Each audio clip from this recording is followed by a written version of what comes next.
Samoa. Malei fuanga lelei au se talia. Tai au manuia New Zealand. Awa uli matango fiele malo tele o Amerika. Manisi tafole lalolangi o mafuta mayele mamalo o Samoa. Le tai au manino, le tai au toto, le tai au matango fio le asotofio te se ma se fulu maleiva. Lua afe lua faa. Faaftai tele le atua i laupule faa soifua. Wala faa imai le nei tai au fau. Whawhitai fo i le soifua tulu i le mamalo le atunu. Mai se le malo si wa mawhai o na whaatino ai whaiva mati ute. E masani ai le mamalo Samoa i aso taitasi. Whaamalo le fo lau manuia Samoa. Ia whaamalo fo i le ono sai. Lea ua toe sfoluma le lua aso le nei tausanga o le nei masina. Ia ona tātou whaamawai lea i le nei tausanga lua afe lua wha. Tātou whaafelo ai atu le lua afe lua lima. Pe a pule a lofa le atua i tai atu i ailo tau soifua, maso mātou wola, mālo le folau manuia, mālo le ono sai. I le anganga whaalualo i whaafeilo ai atua i sisunga i au auna tatofia le atua i so se whata tapuai. Lau sisunga i le whaafeanga inga le maota Samoa vi ingo le atua.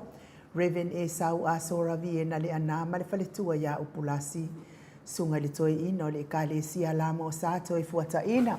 Raven tele tausanga ma le whaletua ia mātau aina pino no tausanga. Pasta visita whelava i amosa ma le whaletua ia vai tā masoali i. Pasta solinga solofa ma le whaletua ia whaavae. Pasta whaatili matulino si amoa ma le whaletua. Pasta saanga le tuila epa ma le whaletua ia whai upu. Raven awata matawhai ono ma le whaletua ia katenari. Le tina malolo manu malo ia Julia Moli. Papea fo i le sisunga le epikopo ia Sianava te vita ki o Sianava ma le whaletua ia Jacinta. Pasta ainu o muli anga avi isaba inaya ma le whaletua ia Saipeti. Raven muli anga tele soti ma le whaletua ia Potofo. Pasta ia Kopolama ma le whaletua ia Ainga. Pasta tole a fua Faraniko. Pastor Moana Tulolo, ma le whaletua ia Petala Kapeteni Poloka i vao. Pa ia o ainga matama, le uso ngā pule matu mua i tu au ma la taua ainga li tai ma le va au fonoti, sua ma le vai whanua, fofo ma ai tu langi sa ole masale au mua ma le lau niu na sa elua. Le awhiwhio whaatu i to whale ula lau na mtasi ma upu ia te ole motsa, talo lava. Le maleifua mai o le au mamalo sa tātou mahalo i le nei tai au fau. Ila na fionga le tu ia ana tu i male i whano wa le toa so ala uvi le lua ma lo masiofo. Me se le fionga le tai sili le Grand Chief o Papua New Guinea. Fo mai o le tu la fono, fo mai o le polkiki, ai o le fo mai o le tamau ainga.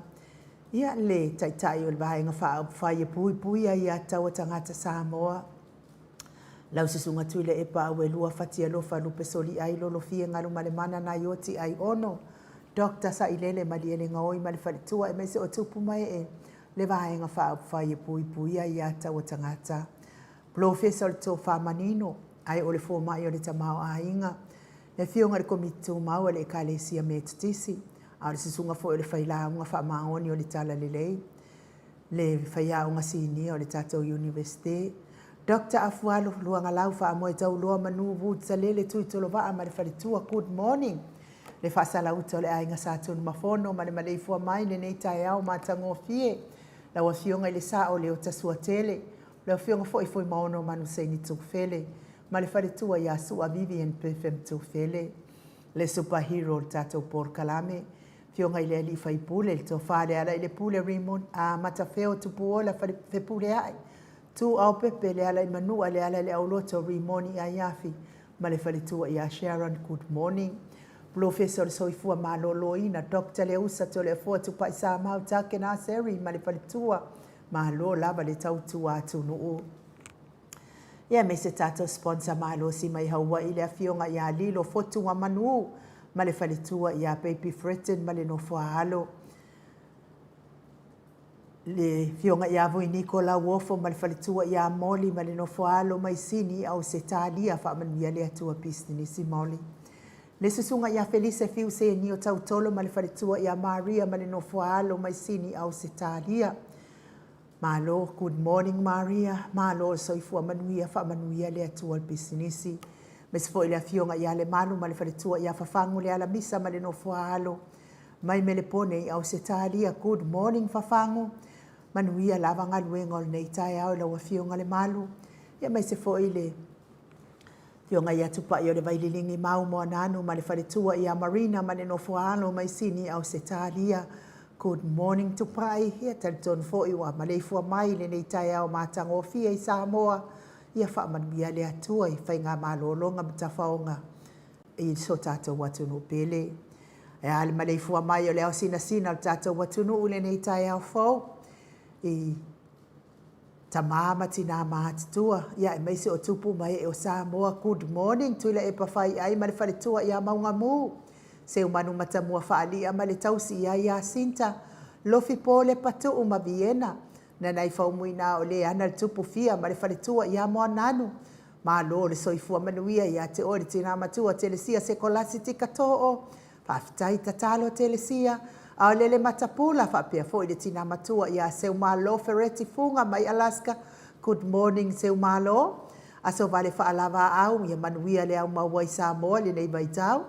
Tio inu ese Paula Banks, good morning, whaasu tusa whaa e fili. Pepesi itia epa le sina le avai, Maria Akiau. Tuala Maria Blakelock, po a mai oeti na ma a le sina le avai. Pea fo ingalu afisa ufo i manuloto matangi vila wano. Longo i pule peleti to i loa le ifi wha mau moana e keloma.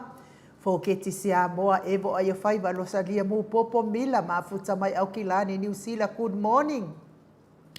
Ia e meise le tina matua ia feile u ma futa mai Campbell Town. Vasili fiti fulisia nu atele ili faso tau mamatau ma lord tapuai. Ngafo pula salua tele moas malitausi ia Susana, good morning ngafo. Ia tonu le fo iwa. Tau no manuia i Samoa le whainga malanga le ave pasi ale tātou HRPP.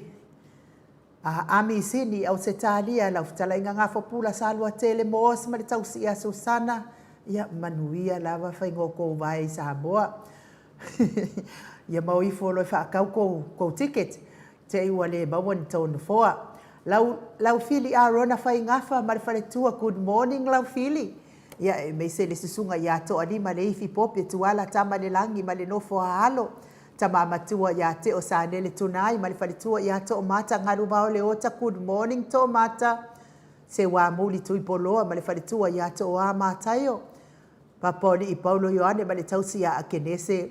Leifi Ioane tu matavanga upua tua tavanga ma le whalitua i a Sunema. Good morning Sunema. Moi malo tani enu tito ma lua timu. Whalitangoa i Farani Swan ma whiao taito. Pupu i fatu elia tau ili ili ma Filipina. Le musu ngā uta Brown ma le tausi i a Hatina. Lolo mataua ma pauli ului ma le whalitua i a ngā fospulu. Pali tele moangu tuti a punaulo tango ma le whalitua. Fatia lofa po vima se iuli fale ula fatia lofa. Tu ala tau umale lua ale si o muripola, good morning.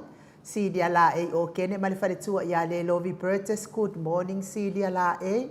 Matau tia sa ngala apelu se asom Celestina manuia ngalue ngole nei tai au Celestina.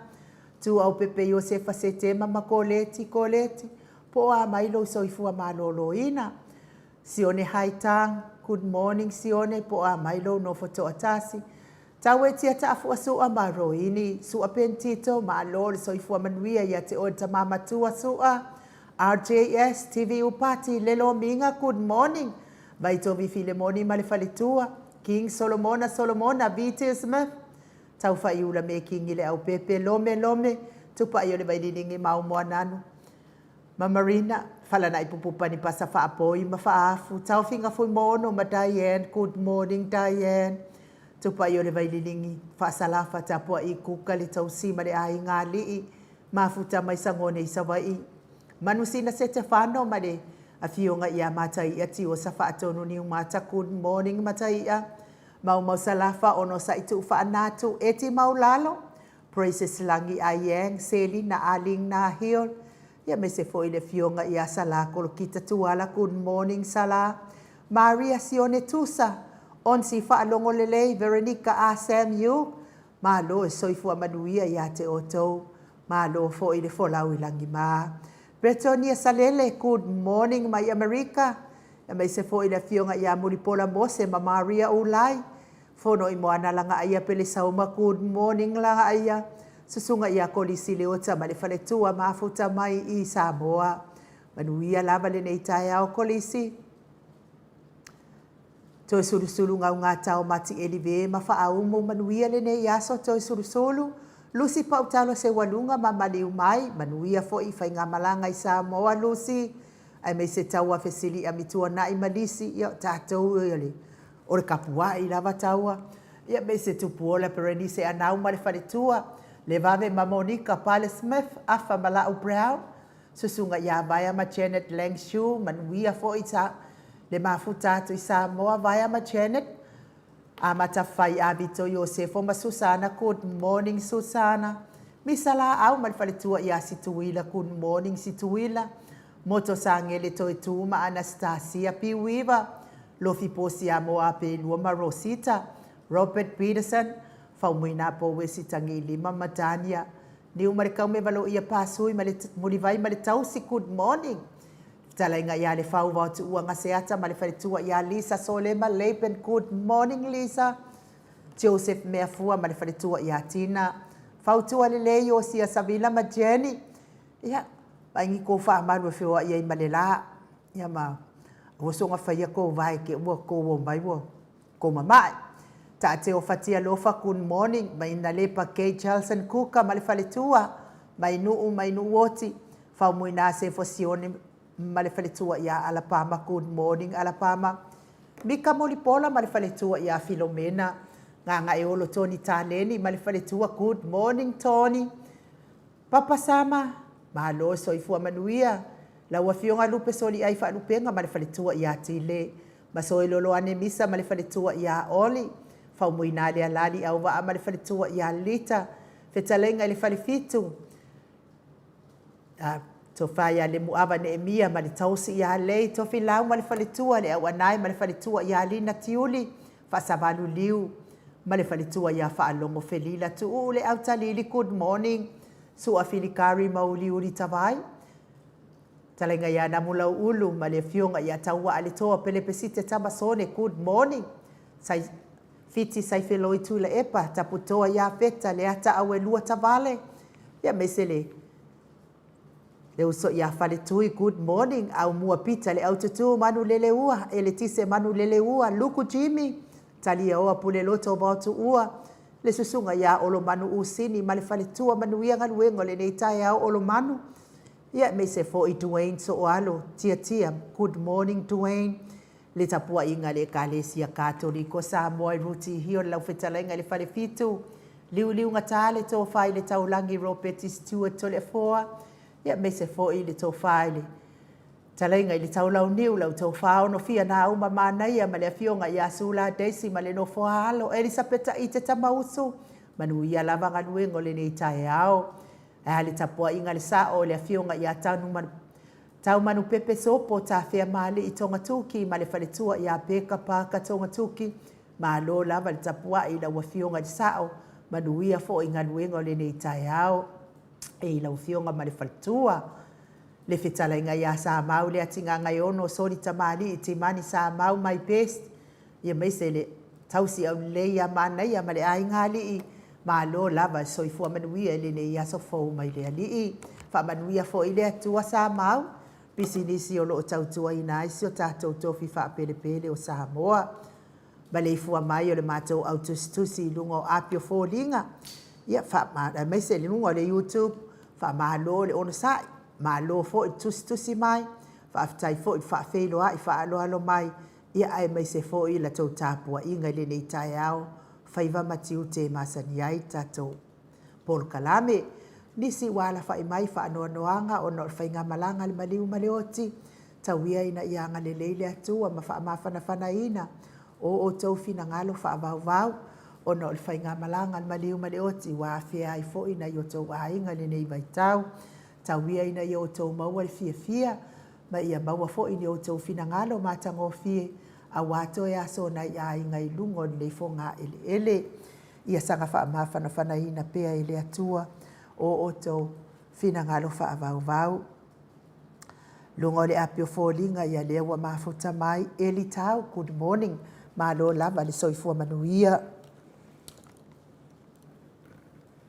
fa pe fo itorin misa mafuta mai au kilani New Zealand ma lo soifua manuia le nei tai au fo Dorin le faletua ia to o amatai o mafuta mai Queenselani ma lo soifua maua le nei tai au fo fa pe fo ia vai malama vai fale good morning manuia lava lo waso vila wana tupa ita ala ma lo lava soifua manuia ila fionga faltua me se fo ile fionga ia la wano manuia le luaso mastoi ina Olistawa good morning ma lo lava soifua maua le nei ia sofo ale mafuta mai le tina matua ia se umalo fereti funga mai Alaska vi ia le atua se umalo tai le fa feilo ai mai tai fo ile alofa mawalungo le atua ia te oltina Edward Fasi good morning ma lo soifua manuia mai se le talosanga ayo lupo fa tai le mafuta mai fa manuia le atua i lo waso pe fo ifa au mutali elive mafuta mai Queenselani fa tai tele lava ila ufionga faltua manuia le luaso mastoi ina a matafai o sefo avito ma lo soifua maua a matafai ia fa manuia atu le atua i lo luaso masusana ato nio to malatai eli ma lo soifua manuia fo i lo taiao Melania ai ono good morning ma lo soifua manuia ai ole vi inga leo le atua tatou te fellowship fa atasi ai le nei taiao fo tatou sanga mafau ai pea i le alofa tu le no le atua ai ana o se atua tau i masui ia le loa penga o waia mi o le le soifua mai nei ia ai vi ia le atua fa tai le alofa o le atua mo o e mau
Loas fulu ma le fitu minute ua te ai nei le itu lai fitu I sini au se talia.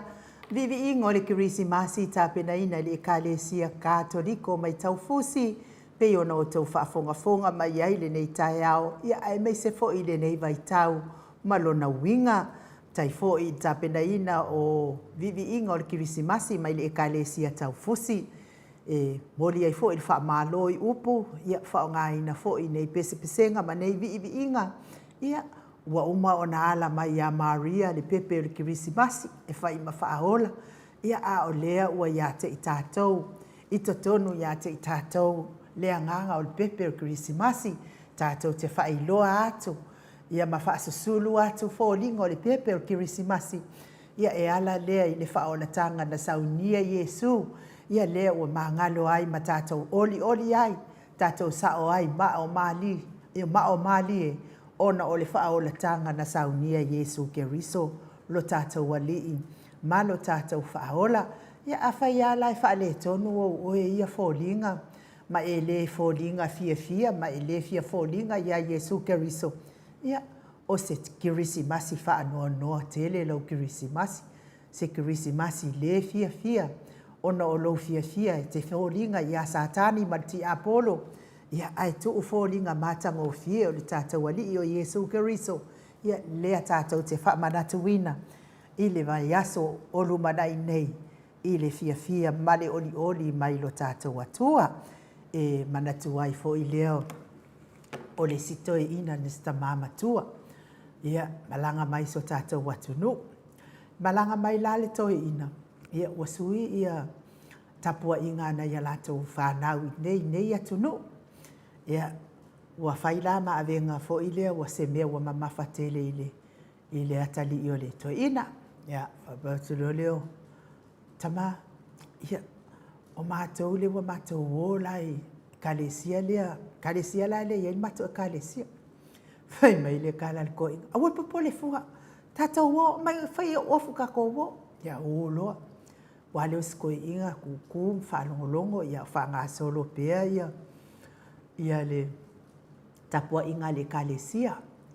Whanga solo pea ia vi inga le kalesia. Ia wo o nei lai taimi o vi inga pa. Pe se lava le tangata ia le na vi inga whalongolongo atu le toe ina mana ia fo ia. Wa whao Sofia I fo ile angangal toe ina fia vivi. Fia whaatai atu I le atua. Ia ile angangal toe ina. Po le a lava le kalesia, o ai ko inga I kalesia, o le mesi li lava o lai vivi I le atua. Ia whalongolongo stoi ina ia. Whai lava le vi inga le kalesia, praise the Lord, hallelujah, praise the King of Kings. Alua ia le wai, e ke le anga whapenga e pia isi ia vi ia o e tama, whanene ina lo sua whamamar. Ia alua ia le o vi inga e pule hal tangata iai. I le whaaleo ina o lana ia vi ingai e fo I le e ave ai lana whaafitai ma sula ai le alo fo le atuai I le aso ma le aso I le ataimi ma le ataimi ia o whainga ngā makapuai ia ua ki whaalonga to ina wa fia tautala asto ina wa fia ngangana asto ina e whaaleo atu fo ilo na ia anganga fia wa le ngata whilo ai fia ma le whanau ia ai atu fo I le leo o le whanau o le ko angai o le loko. fai mai lo maska o le mea la e le ilo estoi ina o le wafai ui u le vi ika la ka waunga le ko yese si le la fai ui u fo ile le la le to yese se pisa po ke i ra vale au lo ko mal fe au fa mai ko inga praise taki praise taking kong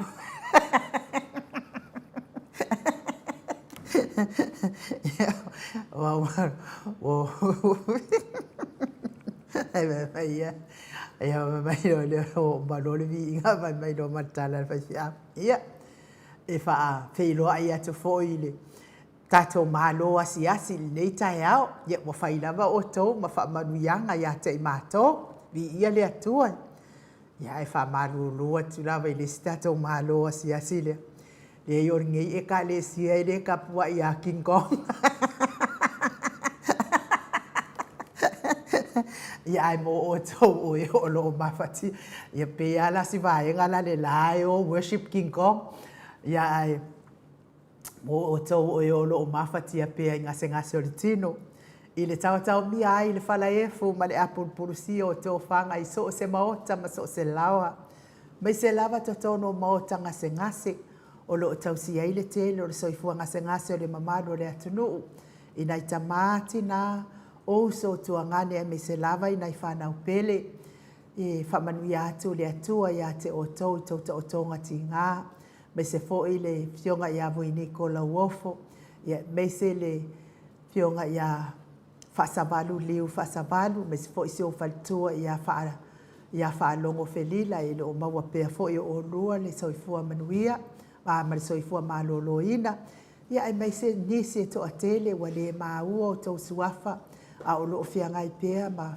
fita ma fa fita uli o ngase o tino tawia ina ia ngale leile atua ma ia lango maluina o tau o tonga ti ngā i le nei aso a vea ia talo sanga i le au noa i lumo o le atua whaivavenga o le atua tali manao o le atua na te whaafofonga i tatalo tu ina atua i pea le tau fianga i aima ngase o le tino tono maota tono lawa tono maota ngase ia whaamanuia le atua ia te oto uma bea fo i musika nei ala ata o sfafia loto a de ese ai nisi ti ngama mafatianga o lo fianga i pea ma otou le soifua matua o le mamalo o se tatou watunu ina i tamama tina matua e wa ova atu ma le fitu se fulu tausanga o le soifua amu ia fo i otou o lo whaafua lewa e le atua lo tau soifua, tau te mafuta i pea manai o tau alo ma whanau,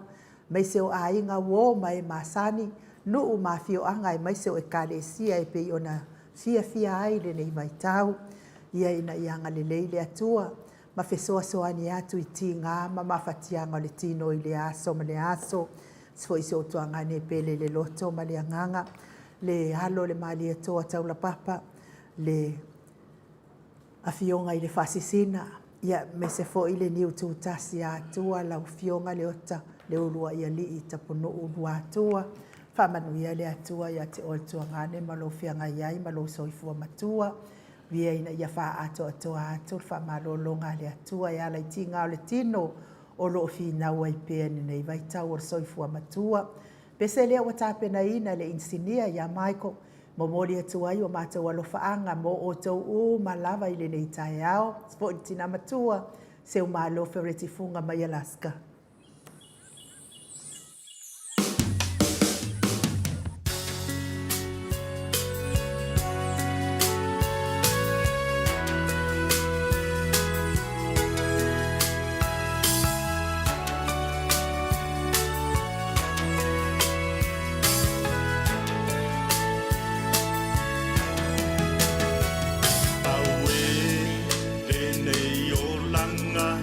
O whaingata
sa o le lei lava.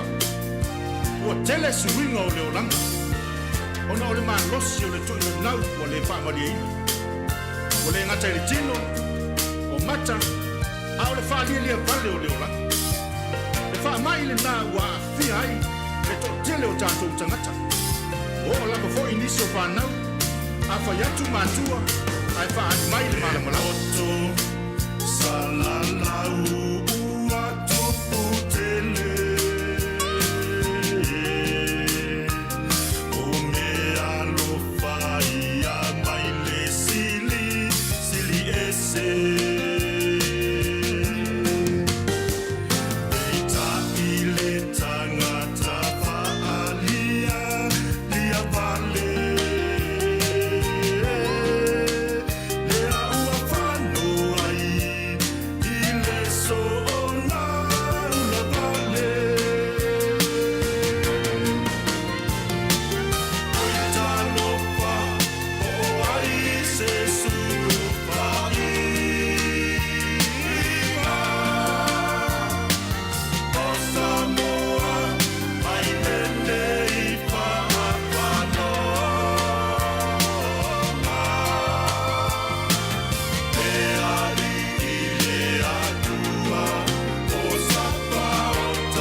Toi luas foluminu te ona tāle o le itulai valu I sini au se tālia. Le si ufofonga mātango fio le sisunga I le apostolo ia ke le mete pātolo pe iona o tau whaafofonga mai ai. Ma sila mai ai, momoli atu ai o mātolo whaanga. Tau mi ai le whala efu ma le apulpulusi o tau whanga le mamalu le atunu iso o se maota malawa mai se fo I maota ngase. Mai se le soifua matua o le mamalu le atunu whaamanuia le atua ia te oto uma. Lea ua mafuta mai lea fionga le tapau whaasina ia to lea foa. Lea nganga whaaloalo e whaafeiloa I la wafionga le tu ia ana ave au malanga. Tama whaasausaua le itu malo. Le na tu ina tu ia iao le tonu mai pea. Le whaululunga le ainga malo si vai le fo I la uftalenga I le la ulo le tau lau neo. Ia malo le soifua manuia ile. Kingo fo I le prestene o le kalesia katoliko Samoa I Mutihio. Malo forse I forma lange mai nu ni nei tai au matango fi ia de betua fo I se famtalanga de mamalo le tunu mbona o fatlo le fio de nganga pa ia de nei tai au fa Yesu le ngang fia me nganga fa tai ta to te fe o ya I le tai au ma le tai au e wala va tai au le tua po le fo le tua nu ni ngalo ia ta to e te ala mai le tai au e mana ba ina le fo le tua I lona matango fi le ngata I sulu tino va ai me umalaba e whapena fo I le mana pa ina olo na ola. Mena e se le tāu ai o tangata keusiano ma tangata whina le lato te le loa le tūlanga ainu. Ma tau lia tātou whanau o le tua tangata keusiano tangata e malamalama le tua o le tātou te ola I le alofa e misi le ola o le tūlunga te manawa loa luo whātasi ma le tua. Maria la. Si tanganana e te manawa ina le ea apina le po le manawa le ola o le tua. ana ngalo ia te oi ia a faila lewe mana tua te mi de tota no ia a vi dol faftai de tua faftai Yesu faftai de ola faftai to le fo ma fa na tu mai le a ve ma ngai mo ma le fero al tai au no mai ia le sunga ia su a pentito tipi mai New Zealand yo te vide si o te ma le va no fi fa longo na leo ngata la mana fa longo leo a pena le a su a ile te mina o la New Zealand te mina fa mo au kinani ia le ala mali no mele sionalo yo te vide pe mo po kalame yo te memorial fa ngal Christmas si o te mai ia su a pentito ia ba fo ile na no foto tas ia tu ua le afena le tinale le aina ia no tu langa le malo fia lava fufuanga ma le tua tato te fila se temi ia pere ngang fia nai no muneta ya malo le tato tau fa malo le soifo manuia ma le ola tato fa felo ai ai fo ile nei tai ao to le fo ia fa tai fo i le mafuta mai o le tamama tua ia su apentito mai au kilani New Zealand ia tasi ia lango malo si o tato pokalame a o soifua ia le tina ia to susulu a laine i lunga le tato ala ata lea i le itu le apio folinga ia tasi lea tina fusu malo si lea me o tono to le foa tele lo na sao lango ina ai le tala ina male fola ina o le ami o tonu o le atua e ala i mata upu fai le aso ma le aso ia pita iane ia o fai langi le folaunga tina ia o le o toi maua ai se so ta inga i lungo apio folinga ia ma le afo i pa anga tātou ia ai pe o le tina lava e fai le tātou apio folinga ia ai tapua i lava le afionga ia su apentito wa leva na ngase le tina to le fo a le tina fo i o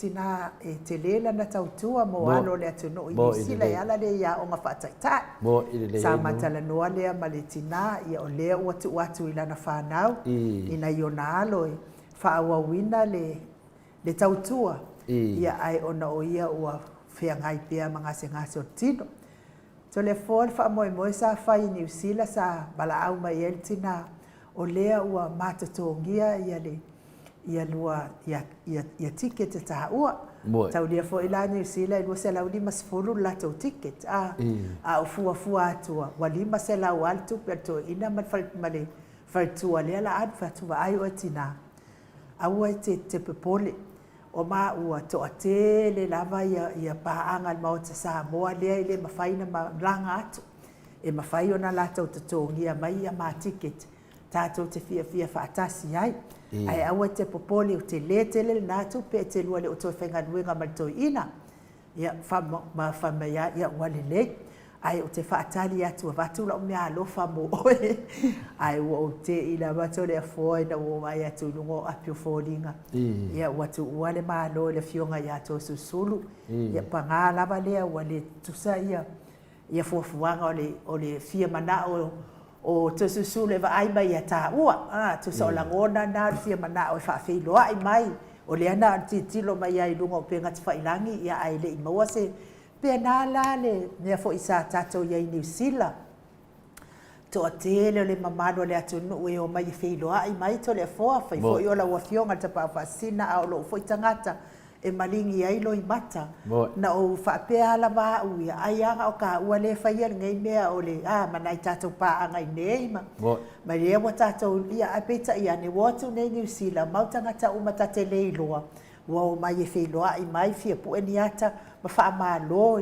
le ala te lo ai le tio ata man losi fai o le tapua inga sunga i au na le atua ma le tatalo i le au noa nei tina ma tamama tua le fo ito le fo ua o talia ina ai fautuanga to ina malo matua au au te to tali i ai pe fa fo i ai nia ia o te tali tonu o le tapua inga i se mea fai ngofie to le fo ta wana na fa ngana ina pa ao te tapua inga lai au mai ia le ala o kinga ma wa ia ku i mea ka kinga ia o te mafai la me la popo ina tamama tina au ne to italia e fai ai ia le la te fa tai ai fa tai fo wa e to sau no ia ile afionga ia su apentito sua ia amu ia fo'i o e tamā ia ola lava galuega lelei sa lua tautuaina ai ma si falitua ia le atunuu Samoa i New Zealand e ala lea i le aʻoga faataitai lia le atua ia te o e tamā ma ua pea lou fiafia faafetai fo'i aso'a auā o e tole afua maa'u lea ua tāo mai ai le mea lea fakaku'asau ese ko'i igosua me se fo'i sione haitaga ia leu ke alo fai ai tamā ma tinā ua tu'ua tauatasi latou e le se mea fai'ofie ae o te iloa e toa le lotou su'a ma sione haitaga ua o isi mafutaga e le umiaga la kukiga ia pe alu kamā o te iloa ae ua luaku fo'i magaia ia ana vaivai le loto o te iloa e toa ia e su'apetito a te iloa la ia sione haitaga ia i tatalo pea mo o e sione haitaga fa'amanuia atu le atua ia te o le tamā ae tole afoa manuia le tatou malutaiao ona o lea fo'i le ao o le tatou pokalame ma le foma'i mo ia e te manatua pea ia finale ma te mulimuli na o whela'i lava ia su'apetito inu ia nanga lele te mai o e le safa te tali longa tua e te la tulo mai lo mea rofa na mai lo mea rofa na mai lo lima se lau tala Australia le toi in so le ai masingo kau mai ia le umar famtalanga ia na mai lo lea lau tupe ia le laftoa whai lo ai o le anga kama o le ngai kanga kasore ia pe tu langa nei ai o le mamuri tamā o lo iai ana whamanyanga e whea tu mai te tono tātou pokalama sa uma whau mai le mamau atu ana vea so ainu ai te eo vili mesio na alo voi nei Australia ia ma whi lo le mea le e whine le iai e PSA me whea talanoa mai ai ia o whea tu lepo wa me le toi ina whai me le ftua amunlanga tātou ngai lana au ka sabat badi finale ia madwe si asi le aonga le fatu le matua ia su'apetito fa'amanuia lava le tua fungia le tua fa'afualoa lo soifua mo le fa'amuniaga i nai fanau ia mese lava nei taimi mo mia lava fanau le fa'amuniaga mai a te outou matua ae mese foi tatou pokalame manuia nei aso le foi ua me falimea alofa mai le ia timu ainu i se lau tāla mai ia timu so te tono lo ke ngalo ia te au whailoa atu ai no ma whaulafa. Tai lawe te o le uso lua timu tito ia le whapea mai timu le whatu ale le telefoni ia whamanuia le atua i le ngalo atu lama o tau o i ono fia ngai pia ma whiau tiu te mawhai ma ngadue ngai pia i ona masani ai. Tai lawe. Ai manuia le tātou malu tai au to le fōa. Paftai nu o le aso nei le aso suma le iwa ma sina suma lua whelua suma le wha ia o le a whapena o na fonga i furi nei malu whareanganga, whamawina nunga o penga te whailangi, ia wā furi tātou savalinga i le hala o le wha moe, leo te toi whawhelua i le fio le nganga pa ia le nei tae au le malei fua mai, le soi fua maua ma le nangi maina, ia te o tau le alo whatu noa ma le manuia mai le atua lo tātou tamā, a toa ma le li o Yesu Kiriso lo tātou wali ma lo tātou whaola. O le tātou tusi whaitau ma le nei tae au e nu mo ma le tusi mua mua yoane, lona tau pe wha, whaitauina le fitu ma le manu ma le whaolava i nu. Le au pele, ia tātou whea alofani, a wā mai le atua le alofa, o i lātou umafoi o e alolofa, ua whanau mai i lātou mai le atua, wa i loa foi e i lātou le atua, o se le alofa, wa le iloa e ia le atua, a wā o le atua, o le alofa lava ia. Se toi fonga mai le whai pai wāru wha mole nu. O se le alofa, wa le iloa e ia le atua, a wā o le atua, o le alofa lava ia. Whamanuia le atua i lana upu le nei tae au. O le upu lea le atua mo i tātou mo le nei tae au, ua whama mawhaina o le alofa.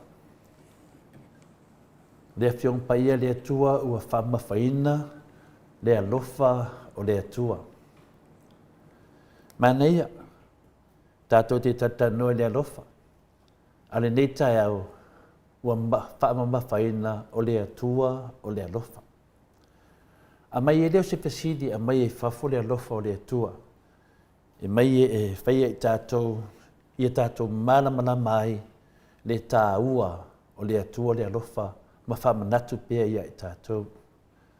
O le pesidi da whaapea, ai sea e ino ai tangata i nisi taime. Ai sea e ino ai tangata i nisi taimi. Nongo winga ai sea e te ino e nisi taimi. Vai reo temi uma. Pape uma tātou uma lava, o le fesili mo tātou uma lava. Ai sea tātou te ino ai i nisi taimi. O lea tātou te ola i le lalolangi e tutumu i le ino mawhainga le tonu. O le lalolangi le tātou te ola ma tausoi ai. Ma tua tumu i le ino ma mea wha le tonu. Moi, e le ngata i le sasaa mai o whaasalunga pepelo, ai mese le whaaloa taua i lunga o penga te whailangi, le mena o lo tupu i le tātou lalolangi teminei e tumu i le ino. O mea ia o lo akta ngia mai ai le tātou vai teminei, le tātou te pava ai e pea. O le anga o le amai le nei tai au, o le lofa o le atua lea, si tātou vava ai le tele o le ino le iai.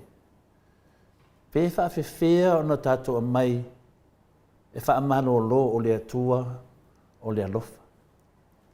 Pe whaafewhea na ave ese le nei ino, le ua pipisi le nei teini. Le ase whamatalanga mai le fionga pa ia le atua. E le ai se tua oi o le ino. O lo o ngā ioi pele ino i vaenga uma o le nei laulangi. I to tonu o lo maota. I to tonu o le wharesā. I to tonu o le maota tāpuai. I to tonu o le whawhenga renga. I to tonu o le mālo. I to tonu o ngofuanga whaitele. I to tonu o le lua lapa mawhitanga. O lo o ngā ioi ai le ino. Matuanu me la tasi. Le ino i le vaaia i le toatele o tangata. I te savali whali se tangata le te vaaia tua le ingo la savali whamaia. Te lua nofu whatasi mlisi tangata i o tafa le ingo mele i o talangi. Po o whea me te iai ua tumu le ino. O le ino. Lātou te puipuia lātou ino mō lātou lava le lei. O tangata whapenei. E ki kau whai aku lo oso lo i runga. Onea, e pui le lato ino. Lona winga, wa ola le suma lia o le ino. E lato tamu whai e ki kinga ina se tangata e le petia lo lato ino. E tu sa lava po le alpongi sa le awala la e sava vali ai. Po le alpongi sa o le ino le lato te iai. Lato na e pui le lato ino. Aisia. E se au whapena i tangata. E pui le lato ino. Vai nei lunga o le tote le o mele nei a mese tangata i le whenga maro le whasa. Mo tangata ino.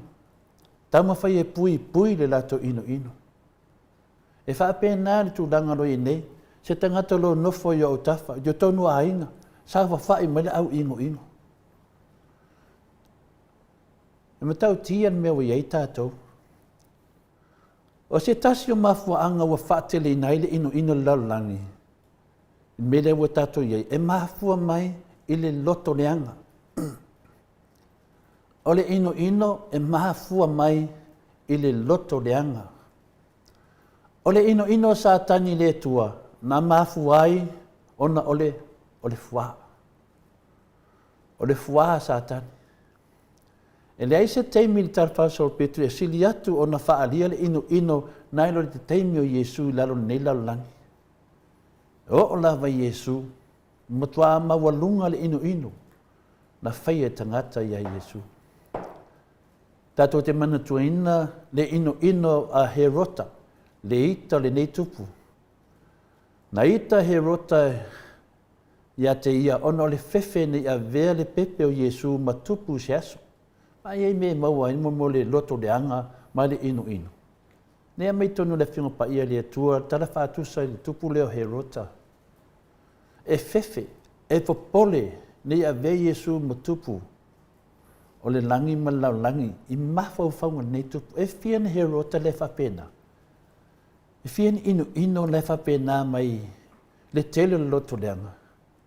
Na whaia Herota whasiotia umatelo tamiti laiti tutonu, a mese levali talano le nuu o Petele Emma, ina ia le taunu wai le valoanga na ia fio mai e sa ili malavea i e wale iloa. Le valoanga le na fuafua e fio mai Yesu e sa ili malavea i e wale iloa. Loto leanga i lona nei tupu. Sau ai lo man ino. O lo tātou wola i se lalo langi e inu sia. Awana i ngalo. O le ani o mere lei e ino tangata loto leanga. E inu sia oe tangata loto leanga. O lava in tātou wa aia i sauanga e mafua ono ole ino i to tonu o whare loto. To tonu o whare sae tumu le ino. E rā unga mari whaiwhi au e ino. Ai tilo atu i whaiwhi au e la unga mai o whaiwhi au la tau te lango ina i a leanga salo al whainga malo roi nei. E ofu le loto. E pui le lato ino. An tātou tala o le atua o le alofa. O whea le atua. Awa pui ele ino. E whiita tele tangata whapenei pe a nau e tā lai le whalutanga le atua. Le teime te waai mai e te tala ia le whalutanga le atua ke ia wa ingo. Le ngate launga e pui o lato ino. Ai ke ewa ingo pe ai tau tala le fionga pa ia le atua. Le mena nai tupu. E tala ia tu le lofa Yesu Keriso ma whaalia le lofa muti vale mo e mawhatia. Ai ino e tangata whapene. E matau tia le tūlanga wa iai tātou. O le ino o se kā nesa whaanga fisotai. Motua whaumatia ai le tāua o tātou tangata. Mele lau tupu. Le ano o tāua. Whainga le ingo. E mā fua le ingo. Ona o le loto leanga. O la matia ai le saulo tonga e tapua i ei tangata i a Yesu Keriso e peio na moli mawina. Le tele o vaenga o le nela langi. Ia. Lea ua solo le whaitangai. O se whailonga lea o le leanga o le whanau o le tangata. Wa o mai le whiunga pa ia le atua i le nei tae au o le ino o le angasara. I le ngata i mafua mai le ino ono o le loto leanga a o le ino o le angasara. Lea wa o mai fo i le whiunga pa ia le atua ni nei tae e tātou o le atua o le alofa. O le alofa o se vanga au tū o le nā tula o le atua. Po ai lava oe, po a lava tūlanga o lo e iai e alofa le atua i ati oe, ma o lo whātalitali mai o ia mo oe e te sau i te ia i le sala mō i le angsala. Ia whikane oe. Po ngā whea o le vahenga o le tātou whāsoa le te iai. O lo whātalitali le atua. E talia e le atua u whātu e senga. A be se le angsala. Le angsala o le ino. Le eftua uma o le ino o le angsala. Ai mafua mai le ino ono le loto le anga. Lai whātari mai le atua o le alofa. O le te ena ke riso o le ino whea lea i a te ia. Nau le talia ino Yesu o lau ino whelena. A o le ino o le angsala. O le mea lea wai, o na whai tātou ma whaavavau o le atua, o na avea i leo Yesu Keriso ma alii i lo tātou o langa. Whaftai inu umo le wanoa, whamanua le atua ta māmati nā, uso mutu whawhine, fia tātou te whasoa le whionga pai le atua, whamanua le atua i ati o tau. Tai lava. Malo, whaftai lau whionga le tapau whaasina to le afoa, mo le malu tai au. Tai maua pea lo malosi ia wale whaatau no ina o le polkalame o le malu tai au. Fo i le lofangia i le atua maua mawhauwhaunga le lei ia wale whaatino ina o lea fo i vaenga o le polkalame. Ua tasi le minute ua te ai le itulai vai sini au se le itulai valu i sini au se talia. Whaftai fo i le upua le atua, soasoani pea i le tātou savalinga i le halo le whaatua tua. Ia au tātou o Savavali maola pea i le nei lalolangi tele o whaingatā ma popua ngā whaifoila o whale tonu oe ona o le ino ma le loto wa ele lea mal palpala ia o loo Maua le avanoa I te sala mo ai luma o le atua ma ave e se uma ia whaafitauli ai whai o e mātali ma whawhine o le atua. Li inga lea o le atua e salani ai la nafionga pa ia li liwa tuloa I le profesa o le soifua ma lolo ina a wala na por kalame masani.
whanau mai o le tama. Ua sai fua mai I se aua la whaatau maa. Mai o le tupu e whawa mau lava. O le vai pula le tua manasi. O sana via sia, hallelujah, via via maoli oli. Via via ia maala langa. Ua whanau mai o le tama. Ua sai fua mai I se aua la whaatau maa. Mai o le tupu e whawa mau lava. O le vai pula le tua manasi. O sana via sia, hallelujah, via via maoli oli. O sana via sia, hallelujah, via via maoli oli.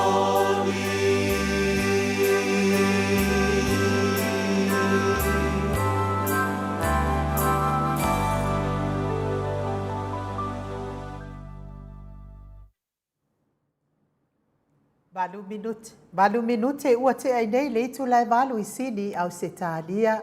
Pese ngor kirisimasi pe o na tāpenaina ni ekalesia me totisi. I tanu ngā manono pe o na o tau sila mamai moa mai ai. Ngā atoa ia tau sia ia o atu le ngā ngor kirisimasi fina ngalo maloto. Ia wale wha tāpena atu mo le aso fia.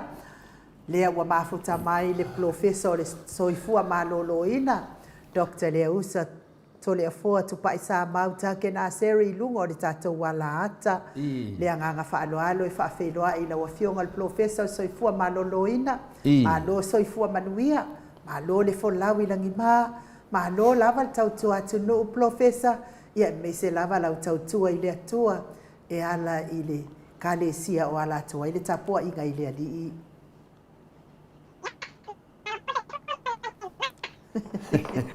Mai, Professor, pe kau whare kongu mai whare sound o lo si whonga. Wa e leo pusi mai fo nge ka. E le no pot po mo li le nga so ai le. E le sui whonga whetalai ngau whare kongu mai ai fo ino. Se I te sound o mai, Professor? Yeah.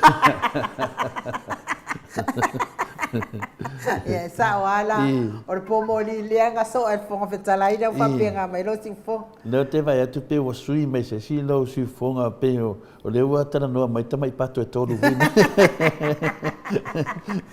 E mana ia, Professor, pe e tango e vidi mai ma ua pe tau whio loro ngā pe kau sui le sound o le leo lo telefoni ma whao lava, wha mori.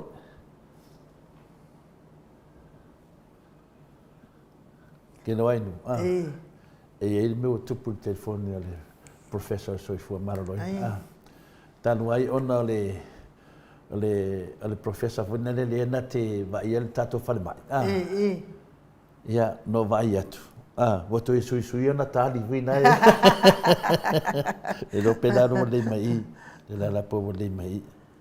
Professor, sei sa no mai. Ya, ara vai ai. Oi. Wa mata no I te mi whainga tār por kalama.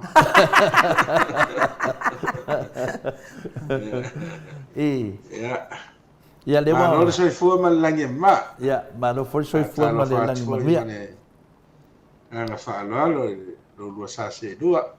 Sunga ai ngu. Tai rava. Ia foi le fionga ia to le fo. Pa ia mawa runga fo ia. Tupu mai e le atunu. Sa fonga o mai nei por kalama. Ia pe ona masani ai ia. Langi soifua ma langi mama, alo fa mane anga le o tatou tapau siri langi. Ia o mo vol nei ia ona tatou te fei lai fi ai. Ma lore on sai ma fa par pade di. O tatou tu e ta pa I le te mi vai ason te ne wo sawat. Ia wa ma el por kalama ai. E fa masino. O nei la e te sau noa mai. Te whaalongo atu I lau siufonga. E ese ale a peska mai computer whinganu wa whaakope kope a lau siufonga. E ma wha I. Pion mena lena matou Whai loa tu pe mana e lo vili mai. Ia le wa le mate tali mai no i ne. Ele si o for tato whare mai. Nana o tā ualanga o e sa e vea ma pule sili o tato whare mai. Ia o le toe suinga lona tali ina ofisilingia le media. Ia uma foi ana batu ia lona tali lungo newspaper. Ia e te whai mai e se e le o le vinga na whamtananga ia malamlama foi ni mamaru le tunu. Ia ono wale aini fo mai pi wale aini atausi mai. Ia a le ala wa to sui nelta da tal fa mai ele umana na whamtalanga. Ele o iai ni tausi mai po le foi la to ono la o e malolo. Ole la mate tali ona fatu stu sale i mai o telefoni. Io se me fa pena la le tupu nei. Ia ai hui lea. Mato va ai lungo penga te fai langi. Ua sara lau lungo le mau hai o lau launga sa fai o le toa fio anga i whangaloa. O mili misko i hama sori. Fa pea o ni to le fua e le fo mai mea li o ve. O fo mai. O le fo mai a tātou e whanga le ango an matua mana malama le fo mai so se ko inga. So sko nga fai ala vale anu ya mai se la vale tu e tali em fa matala mai fa person o le te fo ma ile kaldingo nga fa masino ino tanga to at ma no la ma mortalen ma no fo di fa e no ma fa e a inga mai se fa e li tu ma lo fa ngalo ya le ma do ma no vo ile ta puai ya lo vo e mawai fa lele mawe matau ia o whaftai fwoi ia ua sao maudi le aro fo le tua le wha mo tere si o mātou tu maro le wha o fonti ia wai le tere a nisi ia na fio ngā rua lo whai ngā ia wha ururunga ato le tu maro ia fo i mātou o mwhai ana mo le ama noe mātou te whaatino nei wana mea mo i lava ia o le nofo muri a sa whapa ia le awhi se lau fitu sifu. Ia, ua whai langi umana i to ina sa tamu whai ala na wha moe tene. Ia, a masalo mātou la i lalo mai o nisi o whanau ana i to ina. Na iai. Ia, tene a fo ila mea i o tala whalongo ia. La tomo whai ai se Stau whainga ia le lei ma saunga le mume au ma ia ma whātou mawina le mamalu ia ngā whapea ua e se afo ia ngā whangaloa ia ni to le afoa. Mo i le. Te tau musu e whamatala tere le anga o i le na ratu e whono ti le na e whaia ina i tau.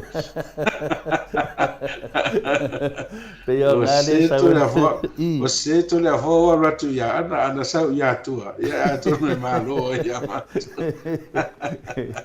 Ia te tau lava na malo fonti e te tau lava na malo fonti o le tau ale panga mo ia o le ainga lava tasi au lava tangata ia le mea ia petu langa na moni mawina ia makua ifi ako o mako ia anga i lau ia o mea uma ia le talenga wharifitu ia manu sione o le loa ia atonu no fasili mai ai i le vai tonga hoi lea tu mua wai vai e wharifasto o ia ia le vai tonga lea filufi manu ia awe le o iai eses i na atu pintangata o so vale voe follow atu ia fesilingia ia o amatona le lopo fetonu le e whawhetai lewa i lau whiunga le professor tasi lewa henga o lo misi a mātou ia anga ia i le vale a to tuila maape i la to vale mātua maanga i mesi lewa lufi ma le ngwenga ia e pe ia atu ftufa lo me whapena pe ia e vai tonga mātou i whina le fasto time fasto uta ia me le leia o le te malamalama mai e wha malamalama merto o telo le au atu pongisa le rau whiunga le fo mai ia pero tulanga whaftaia mo te whaeloa mai le tulanga tō tele la vai le o toi mana toina nā mea ao le tāua ia peo na e saunua ia ona ia o rofo ele se vai matai le le sa whaatino sa whae lala voi le tau mawhai a tau sisi a i le mea mamaru le whaavai na sa wai Wai le whapea na maua ia mea o se tawhao vale o sis. Mo i de de. Na maua o le tau tua toto ho ia. A ia whare o po. Ia pe e mio umana tau ia i ngā tupo le atu. Po whea ia. Ia ngana le o mai o e se beno ia whai rofa pe. Le whai mei. Ia whai mai ai lor saol. E tu lai mai loa, ia o le ase me te sida fia, ia kala mai se whanongo longu. Ia pe o tu danga na ia mana, ia fo i whafonga le maro le tunu. Ia o le ana tofia i le tu mua, whina le whangaloa, na tofia e fonti, ia le waa o fonti, ia o le mana ia na o talafasoro pito. O na tele so tanga pe na fitalai ei lau, fitalai nga leusa, le mana ia na o le mana malama, e se mana ia o seo tatua tunu, a dokta, mana ia o umana, tu lau pola uma ma whaatulanga i lo wata fi e ala na lave mwhainga tā o tangata ia ele. Māli e lawa. Tau ma whaile mea ele sao o na o langona whal tangata. Māli e lawa. Tau ma whaie sui le mea lai loto iai ai leo mea sao lea. Ia le awana e wha sao ai. Māli e lawa. Ia pese e o nesi ia o tuafta ia o mawai lea aso i o manuia i o te roa fia si o matou tu malo ia wa le sa matou iai fo i tu malo le fionga ia o whainga lea tala mai wao masoe ia o sa matou iai fo i whainga ia o ina fo sa matou iai ia o te lea ia whaalawe fo ia pese ia o resi whaftai te lere rofo le tua i lana whasoa. Wa ia mana tua uma ia mea. Ia te lea taime o le langona e oso mai ia o mea holi nai tau ma whai whai ia masa mea ta te lori mea sao. Māli e lawa. Ia manu ia ima le lei mea uma ia. A toro e fōu wharongo nisi. Ona na fatua whalongo na tau iai. Wai le whape whai aso uma, ia ni sauwha, ia ni swafa whape. Mo, ile. Whalongo ai pēr, ia nai. E tū mātilai, toi tā, mana ia le fōwhanga wana mata le. Na whio atu i whangandoare, aki o piko pō. Ia, fatua, masalo, fatua o atu fōi lea, aki o piko pō. I tua. Nai lu tu tai fo ia e pe e tau ro fanga ro ia so le pe fitanga te e mamao e le mamao no le ia e male fo fanga tai ia sa su ro to e nei to te ro to mali e mano vere so ani pe o te miu ile le to sai ringa malo mo ile le ia le ai whaafonga fore maru le tunu ia whamanyanga lava kismasi lau whionga ni fōma ia wha oa pe le tue le ngata i le soifua maru lo ino tangata mo lo si le fia ia a o le ngawha fo e le tunu ia mesa i pui tūlanga o le kele mau ngawha pepelo ia whamakala e alpasa lau ia ai li malama ia o ngā fo i lo whionga ni fōma e ke fōma i me uma fōma i le tū wha le anga nuu ia toi fo mai fo i le tu fa le nganga kasi le fo mai le tu pe na yelta to pokalame ia o famonyanga na mo toto ia lo tu mai me le va fonti fa tele lava tokte leusa ia polo fionga foi to le fo pe na lausi de fiai ia al tato pokalame ne yaso ia le do ia no pe ni dato mai no ento mai le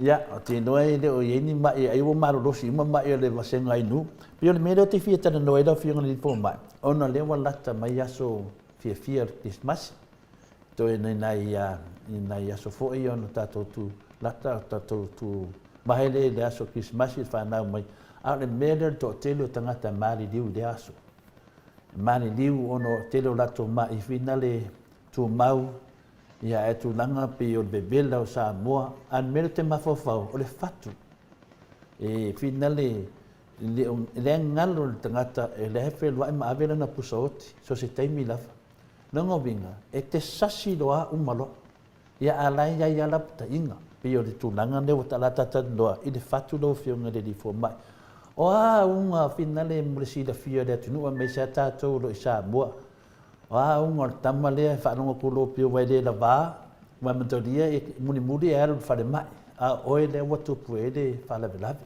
a me se foi o le lo tausia oe o le lo va ia oe se ta no mai lo fionga le fo mai ia unga ia matulanga mua e ona e va ai o le atupu se tulanga fa pe i le fatu fa mole lo fionga le fo mai no tai tara ole le taimi nei ina le tata no le season ne wo ye ya ma me ono tutu ya ma taudia la e tauna e fa va se ngai nai tangata wo already diagnosed le mai fatu ma tangata e le ia se mai a te le fa fose ya ta amata lai tangata ye le ia se mai e malolosia paua ia la ko respect se o le ula ma le inupia ya se fa pena ya pe te ua mau mai suka la e malosi le control e olo i taimi nei ta sia vai nga tangata de va ve ia fa le tonu ai ona la o le vale super senior met tu por fatamala o mua le pupu e o i fia mua o i fia fate ia o sa fa ia o mai ta pena des fa la vere voi fa mani o iai ia so o mas fa poi po so wa lu o le lava mano lo le inuina fuala a ia o watu fo i uma toa sa lo toa le adu ia o tau mafa inu ava manos i me fa pe ia within a span of 3 to 4 weeks uma toa mafa le avenga lo tino o te lo te mi o le lava toi ma le inu vai hydrate le lo tino ma lava lo malo lo fo i o tau sanga o mesa ma sene fa es futo san ta voi o to ale te ta fa ga ia te ta fa ma dia da ia tratela na le te tu pro fa vere so na dia vatu ma liu eso ma le tu te le ar me den tu por fa ta ma na ia la nei lo o tangata foi o mon diagnose mai fatu ala na staple of total fatu sana follow up o inu fala ia e o te mini o fatama le ma sani na va tu fatu ta to ia mai ni sina masta ta pena le to o mai mai to fala o te le fala au na e fa mai na e le mo we ni ma dia la e le mo we ni ia wa fala au ia te le fala au ia fa mai ni o fala wa le te din fa nga ele wa mai fala ye se asa ye se mai ne fa nga e te le na le anga expired fa nga me vola na ele so o to nga me na fa pena ta pena le ye o woni o nai o tato ia o ma to so i fu o leva lo mai fatu ia le fa nga le a tupu nei te ia o fa so pa o tonu te mi as fia wa mawan mai fatu ia o fuala aua le la tau siei oi a pe foi lo suka to mo a tutupu a me ona o ye la me ia o fa de ton o sui fa fo sei tanga te sa e vai to no mo tua ma dia da ma no e tanga te fa to ina le tama tina ma to o ia le te mi mo te mi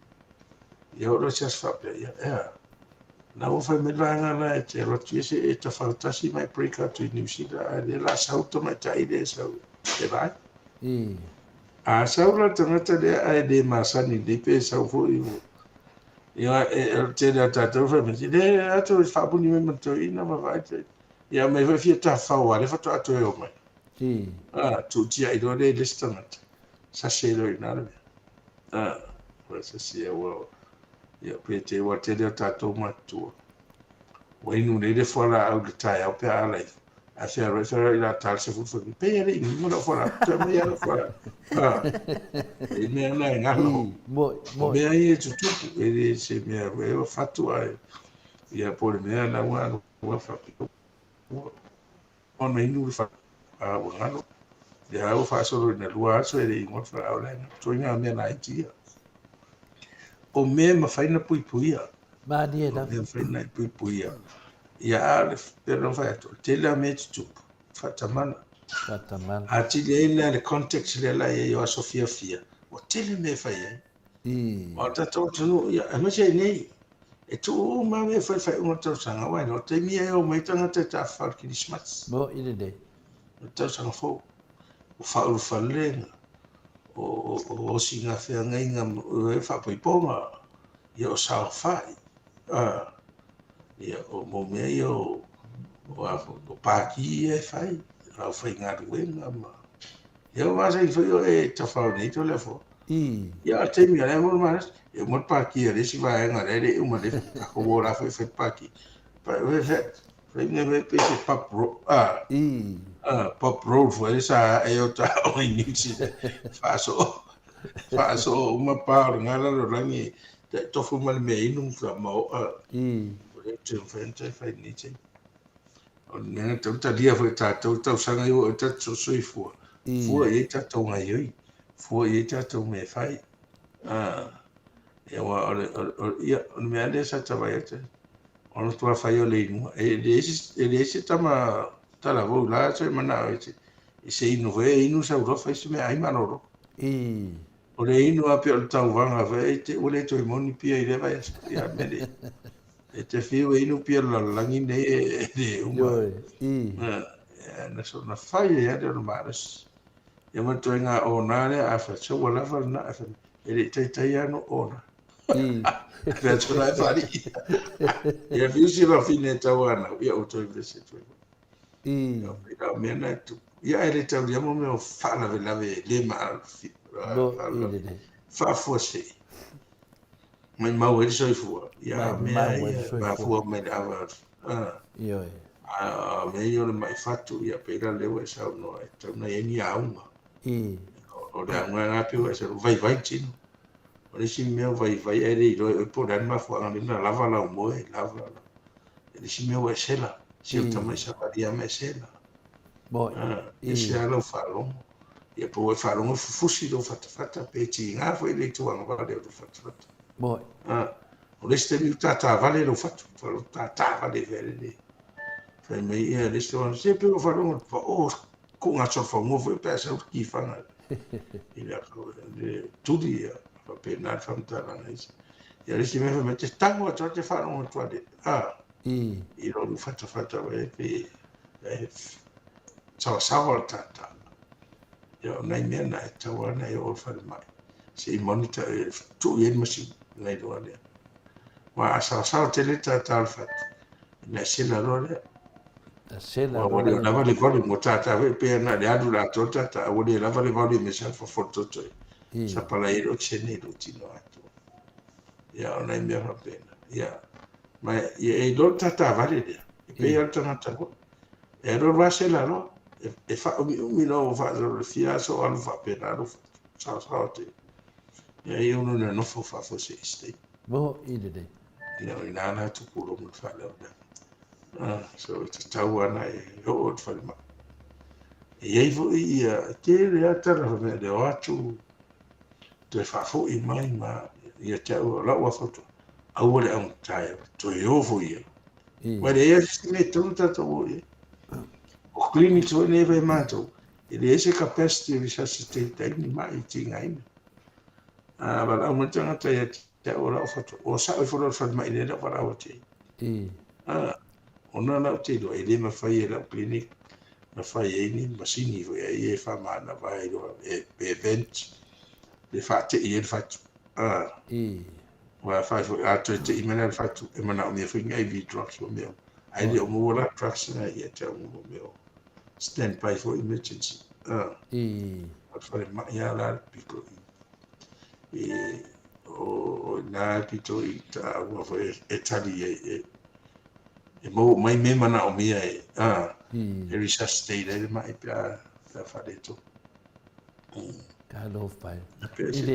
Il si vai nelle finale o le media o le fofusi fa lungo ko pe fofusi lo fata Dia ada ko nga fufusi na lo fiong ni fo mai. Pi finga le tinga pi falongo ku pi. Ya, oisi fe me tinga. Oisi fe me tinga. Pe le la na pa le pe inye ku tawa. Pi mai inye ponena. Ya, ma ile fo alu ngai la oisi alu ngai le cho. Ma inye pe kinga. E ora se fa se e le sa fai se ka ma fai do ku le ya se fa ta a we la me o sela e ora se fa pila wo e se le fa no ja to ya me na va pena e se sa wa e ho de si o so fo mai o te mo mai o te matua ya na a ve fa eu nga ta sa te ne fe fatu na lu do ngomanga mi farò come essere un farò Saulo so tava di fe a mai eu fa fu eu e mai to na la longa ina Saulo e di e se fina un e poi me non fa Saulo so io sé che quale usarli ma non è mia io ma mai a tempo la ni per fare te pisingi o sketchu. O le vai ngā tātou ta mama tina matua e te tau lava o na iaistanga ta reliable. E mā sani le vai ngā mawhai a lei. E le tātou e sau PPC, o mele PPC te tawha o ata mai tia whai tau komere PPC da. O tātou tangata matua. E se afu i le vai. Tau ana mai wha lei. E fia tala noa. Mea umanefe. Awa le vai do tu do long ori si tu long so la ve se ngau vai male ale fu pona i il telefono is fa fita mo ile de pe yo disi eu pe ma fo fa il disi mananga no ratu ngola kun mari ya ke ka ngola vale le ile afia de asonga ai ka ngun mari u disi aso de kaya u disi aso ya ka ngola vale le fia fa no ku wo ma kwa mai ya o lo depo fa longo kwa finga le le a bembelunga ya sa no si o ke fo a ko finga ngana ka mo wa singa kwa mai mapsang ya ona la e ka ngule oki o sa wa u ma la vale de o sa yo ska ya pa lo go vinga a waru de oki de lo go vinga mo de oki ko e ka ngwa ko ma ya o sa wa o so me o sa de vale le wa Wa fi la wo so bi la me fa ni o hedi fa ko do wo du ngal va de lo wat fa mai oi wa ka wo ki fa ku ni ai o wa di o fa me che kala o sa do fa makala ku me fa anga o la ku no vinga o manga ka ngur ka ko wo ki o ko yo ki ko ma ila ngonga da ka kingo wa sa wale wa sa wale yo ki di fa ka dia sisimia ni pa wan me nga ma fo fa ya wa waru do fale ma ya sambo ya karanti ya ma ku o ke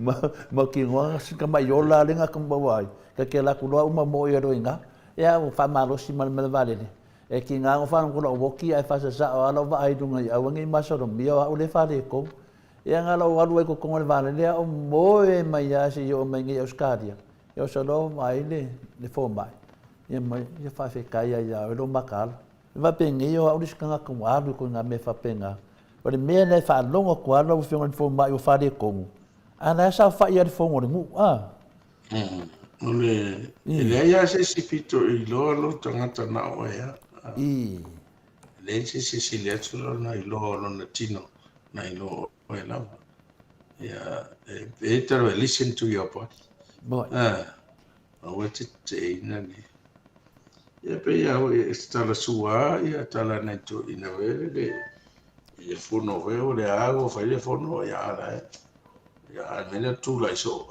ya la ya wa te de la ya o te lo le sto ina tu la so o so ona fa fina u le fa alo ma la ngono le tino ya e wal ta vale e vi vol fa no le fe e u ta vale ani ne fa mai ya tu ali ste mi tu no fongo palme Ia o leo fai atu lo ia tofilau le pale mia vai. Ele foi moto e tula ele fa alo le fai fon. Ia me tala atu ia tupua. Ia o le mafai ele tino o le mafai ni tatali le tulanga le tino o tatawana alu le fata no wa. Ia pira mena e ta mai ai. Ia pe le fsosana ia mesa ia tamam tina fa lungo ka le se. Ai la kai pe yo le o le sui fofonga fetala ila o fionga le professor soi fo malo loi. Ki nga fa lungo ko ala e pa ia la ia no ka va le malo ia la ko no fa ki sir ka va le malo po boli. Ele se ma ina le mena no. O nenga ka sia loko maro. Fa le nga ingo me to tino le malo me ia fa ia ngai fa nga malo. Pe o tulanga na ta wai o te ia ma fau si ta to fa so nei me laitia nanga le wala ta mai so malo ro ia mo me a me se foi nei o le atu to tele ma to ia atu nei fa fo no fiona di fo mai e atu fina le foi o te loe e foi nation ma to amile atu e foi la to mai to ma ia pe o le fa so ia fala ia te do fala au le fa ngai nei le o mau sa mo ai ma fai nei fa la au e fina le te tu sam fa la au ia lo fiona di fo mai ia fa la au te tu sa ia o le soi te o mai o le mo we nei ono e le to tele nei tanga te ni o la le te fa nga ia na sa o kai nei tato private services ia o le mena mo we fa po o le atu ia de sa mo fa to a o ma tu ni o me va pena le va ia igual eu fa fosse il tele tanta ma na via na le o mai ele fa pe o me no fo mal te tau o te le man mo ma fo mai ne te de tanta me ia fa o 3 months supply de tala me se fo mai o mai ta pena ele fa no fala io no tato ata urore le o mai ia mo ma o le ma fa se me sa uma ia po so no so ma na ia po le me la sa fai po la va se le ni sa uma ia fa ia ai ngalo a tapena nga ia to se lo tino ai mi se me o ma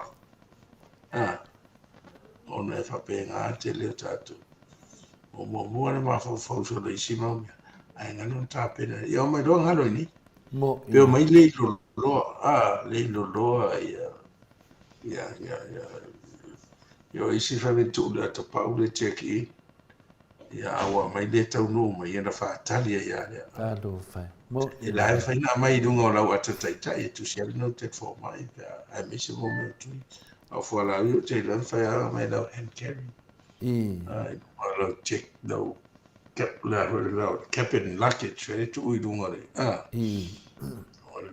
bringa me pena ia fa pese a topa o fala au te leo me pena tolu ne fala mo idile ia o fa mo mai lole ma me ta alota me ti ai ngalo fala mo idile me na iti fa pena tonu fa senga le ta to priorities ai mo alo ma fa ni o fala au me wa ia to pe tu se fala ale prende o ka mai ne pe so mai asia po India po ele pelo fala o stadia te den fai stadia right extended bela America yo na ese senga right na yo no se ta ele balance to no loti mania da ia leo fa fonga ta to ia e mawanga senga se le fatu ia leo fa mtala mai ala ta inga le fionga di professor so fu maloloina ia tap teleusa ia fa longo atu loi nei me fa pena a fa pio lete sa moa pilete malanga sa moa ia o ni fa ma fo fa pio tato fa le mai o tu de ai na o fa matananga finale ia ai dai ia tato fo mai o vai fo mai ia e de ngata ni na fa longo atu lo le fitau ia to fo i mai loi New Zealand po Australia sten pave ia mes lava tu langa finale le fa longa nei sia ina ile mane sia ina fa longa ku e ko kongi la ko insure pe atu finale atu e ka fa o ki sa mo o le o le menga ia ese metu Ia e mawhai au na se whamitana inga lo whionga ni fo mai. E tangata mai toni la ko insure. A lesi vai ngar insure nga. E ka vai le ambulance. I de toi fo i. Ia a ele me tupu. Ia e motino ai saure le ambulance e vatu. I. Tinga ina ma. Ang contractor activate e kava uma insurance.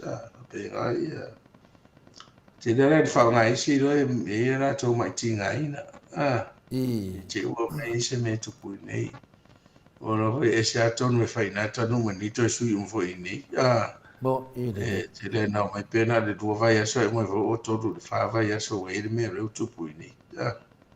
To no fai na to ina me na pena. Ai ta ua le e ko na insurance nga e te le fa na company e te tele na ma ia e le si we se le to fo ia tu ni si da ia activate lo ai ka ba uma la kunchi e le me na de vale le me fo ma i ia mo na re to le ma i no re te le fa ai tato le New Zealand ambulances ia ringe fa nga fo ia insurance. Malo, ia de whafunga mai tātou tō tele lava ia. Nei o mātua i Samoa. Pe o ta whau i Samoa. Ia, tō tongi le insua wai le loa me tupu. E lewa iai uma whamanianga pe a whape e se me tupu Samoa. Wahawi anto e fwoi me nei Australia po New Zealand. Ia po Amerika fwoi. Pe lewa le tua lo langi. Ia no pui pui ngā lava. Me se level tu langa le nei lo fionga ni fo mai de vela o sa mole nei fa mata la no va ai le no manai I mo meio e maruru te no ai te tawan to fula nga male e maruru le melo e sa mo te mine pe de ai ya o te le te nei o le hao ai vela ya o este mi na fia e tai fo sfuta si po a mata na maru o va vea o va maru o va vea o te vai a ho ya ui ya pero ma tu tua o le maru i o sa vidi pa I maria sa vidi te mi ya e va tua mali li al sa e fua fo il mene te ya fua e le tamfa e no ya pero te lo ne ya pia o putu fale ma o ta le ni la au e te pidi me sa vidi ma ya te le la ai no fai air condition to no potu e tasi se potu o potu ma no io fai uma te le fai fo io fai ne fai uma e malu no te mi a vivela malo o le si tu langa le nei mo meu a me se la mai o le toto fa mama tu lo le o ta vai nei ia tasi na me whinga tae nei tangata pia malanga atu I whafo I nei nai sa moa. Ia, pio tu langa na, ia, o ani lapta inga ro whionga ni fo mai. Ia, tasila na ne wai. O tawhenanga wa le tui do e tele na o mai e tusi mai. O le matau tina e fia ru atu e. Fia o atu sa mo. E fia vai aso le hai ai. Ia o langa schedule le fai nei. Fai nei pe fa fier vai aso na fai e pe fier tu la fai ai la fa ma ina mai le nei ia fai tu le nei le sketcho I trato nei trato foundation che f tau ia aso ia de la pokai ia ma tau la ia le tau mai le tau mo fi ia vai la au le tau mo fi mo inesa mana fala au au vai la au e fai le vai so vai de fa vai masini vai la au e fufuru e masini me mo fa pena de la e costly to fai kava tu sa le subsidize le man o te de me ana se minimum cost e ai ta samo e mai fa te de ora wa te de ina lima será ya to ai ngai utility if tu na mena de fiong administrar ta tu ia lalo e fua o le mam la mare ia ta sinna vai ne te re ta ta fa de ton o mai veu a whapopo e maripisi. Ia, o le aru de sketcho. Ia, o mawha me, a pēse i o tae au. Ia, a pēse, ia, o le se so misi, ia. A mata le tau ana whai. O whautuanga hoi nā nema se no whai raurina. A whai tono tau ai. Fua ia oe. Fua le teni te awa noi. A ora whai tonu le asa le tu e whai ero masi. E fua e se asa pe te whātari se. Se uma mai na masini whai sina o maro ro se lua tūla. Ia whatua whai mea no ai. A pesa mea le whātari ia oe. Malo. Ole mea o ngā le masini la o whio ngai le fo mai. Le asa o whautuanga mo e o lo watatau na whamamala tau toto a la lawa e mumusu. O le asa o whautuanga ia la tau ia o e whaimai la tau ia si le ia le whakarikari se i o mani wala awa le atua. Ia, e le whau na mea e whau ai. E ta tonunga fa me si le oti. Na te mana ai. Ia o teimi o vai mai o tele mai ne mai suka wa tai tolu a masina ma sia ki ora to tuito to fe vai ora to fatua. Ia te vai tu lo a matan fa le to. Ya mataron fa talo no. Ya so la gonna ma so. Ya o te temine wo ia le wa mata wa tu fa tanto e solo muri le anga o fatua ata ro e le lo suka. Malo toto malo. E o lo vaenga le o tonu fa malo toto. Ma sa ro si ono le valu masina. O le wa to ni wa i vive si por le.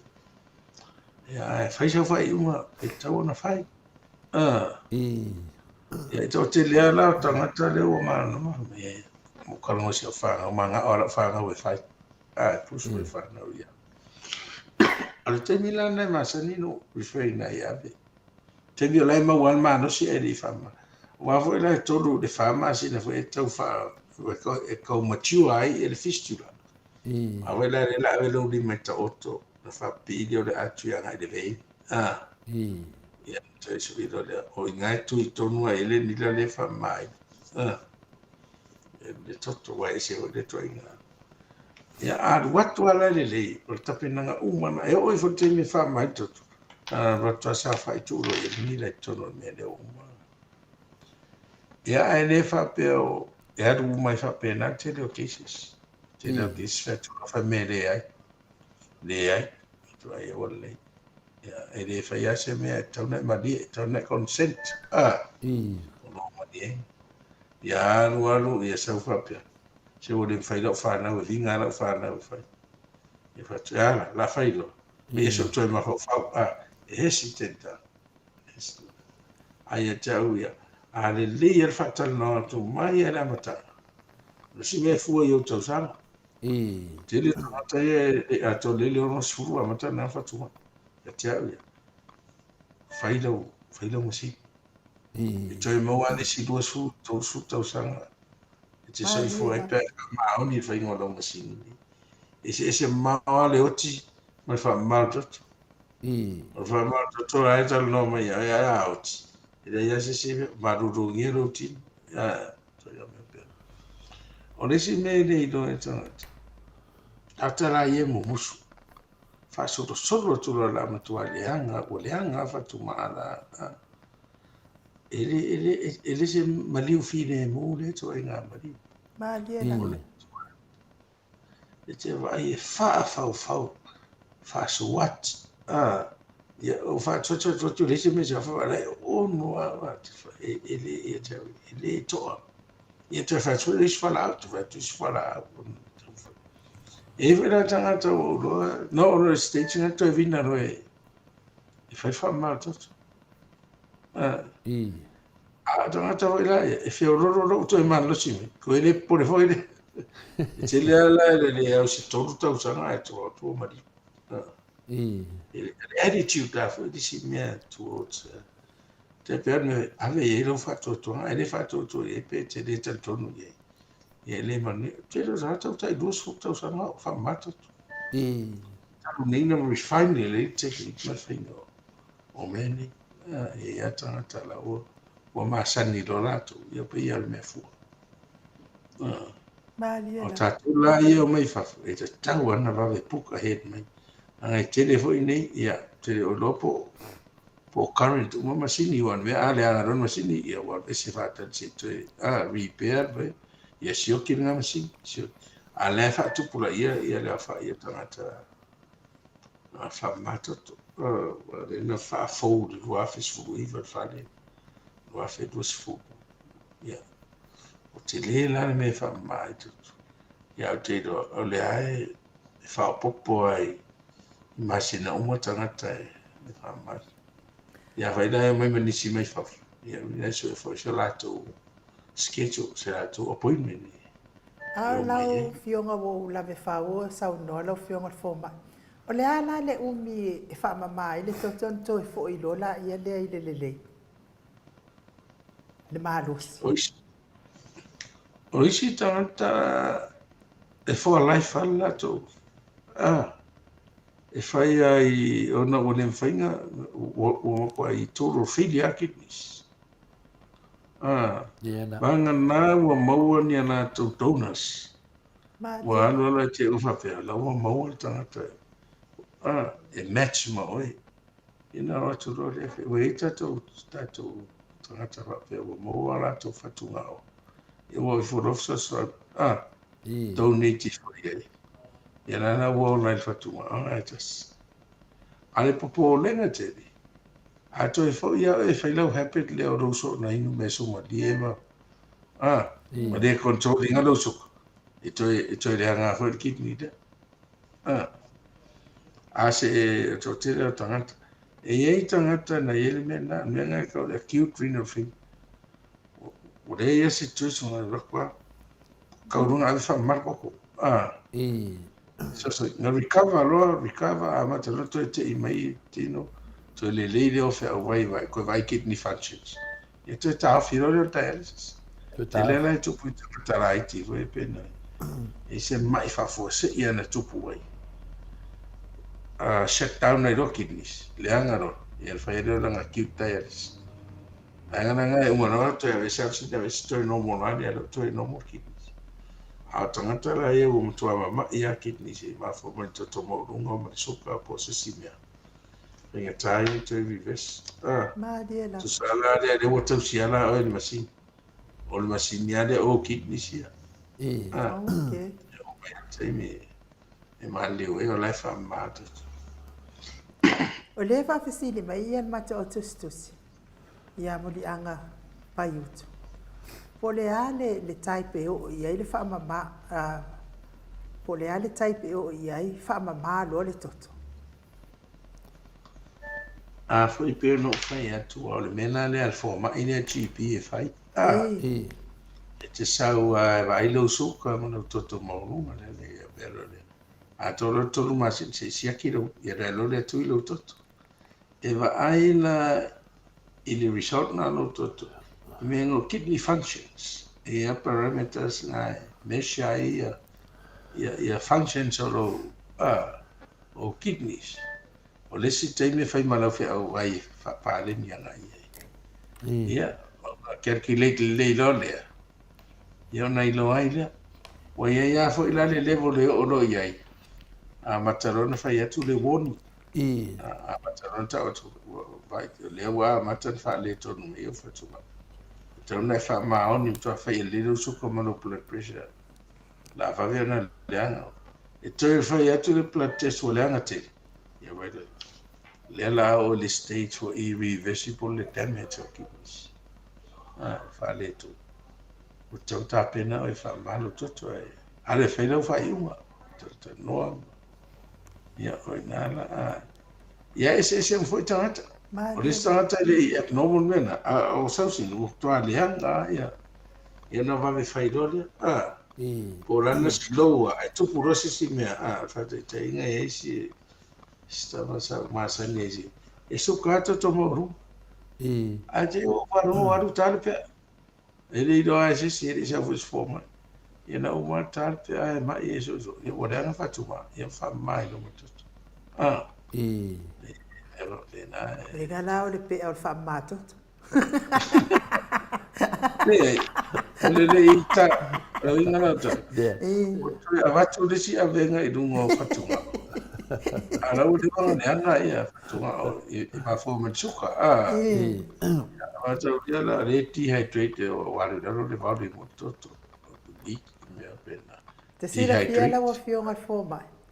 E aso ia le haia nei mai na te whaanongo ia I aso. Ai tātou, le tātou wola pe I tātou ainga fo ia, a whai ia pe whātaitainga a pe se mea tua au loa se ainga. Ia na mai loa lea whaamela. Ia o na tuwha loa la ia lea I le tuwha e umai, pe o le mele le whamelitus pa ia, ia uma mea I o le aso e tasi. A ua le pe o le mea nā lea sa tātou soifua mai ai. A toi fia mana o lai whaatoi ma le siasa. Ia koe whaafanga le mau ki ngoa a wange I mafu. Ia al mele wa yenga I koe kiki a kora kau sanga o le povie le si a ingai ko kongo o le pusa isa le wa.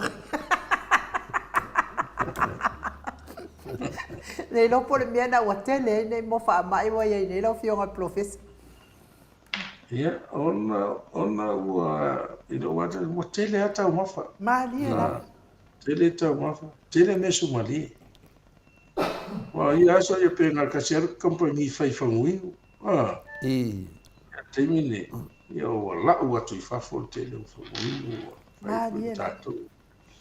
Wale ia se ai ngai to inu mesu mali ia sa. Ia o so se longa le sa.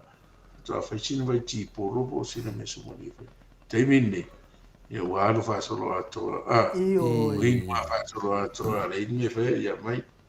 Jaman tuarte ni fa to ia I to tuila le 1990 ya e fa tau pa ki ura wala ya e tonta la a sa wa male apai e se tio se vai ya le si mai ala plate ma mai mala apai e ya o de fa ya le fa mai apai ya le wala ro o do ka ka le ya le ho o sa mo le fa mai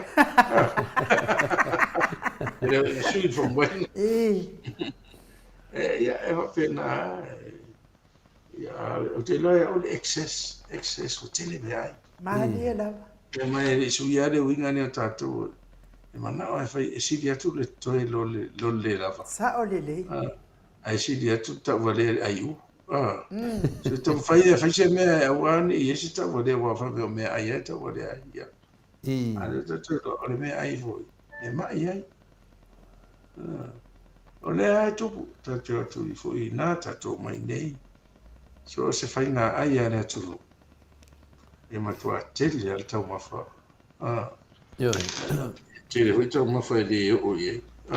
Mālia. Tele me whai.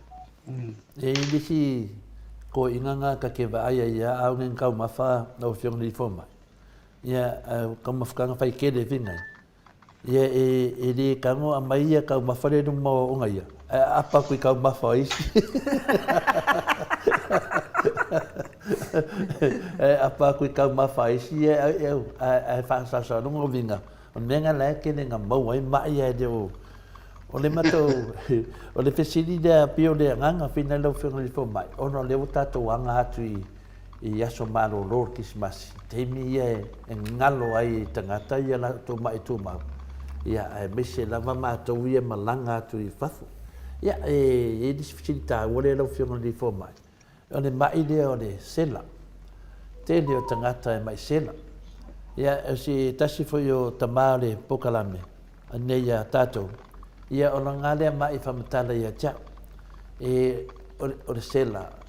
Ia e le ia sa na ngalwenga e whai. Ke ia ua sela.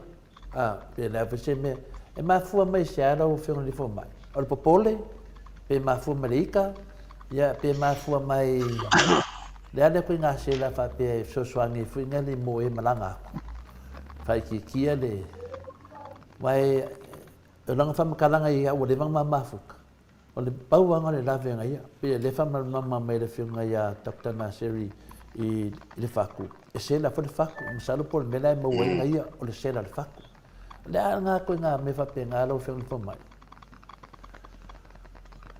a fai ua leva a le la tatanani siu stoina le fasoatia a fai alona mai ua leva e tatauna manino lelei lana tala no le fo mai Malia la. fa manino mai po o fea le se lai pe no fai atu o me e lua vai e fo mai pe mafua mai lona se lau fa le tono na ma ua leva tausanga ura o le anga ma tikaleti pe mafua mai o le fatu wa fa le tonu tata vale le fatu po o tau po loka la toto le fatu sela o le sela na nofo le se me fe posta va inga yoi po sela nofo ate o sela la na mama wa aggravate pa allergic se me le a te ia uma fatua e se pepe fu po se palo vale ina te ia le nofo ra po o mama na ai ma fai foi na se lava pena fatu pe fa pele controlling ro hat fake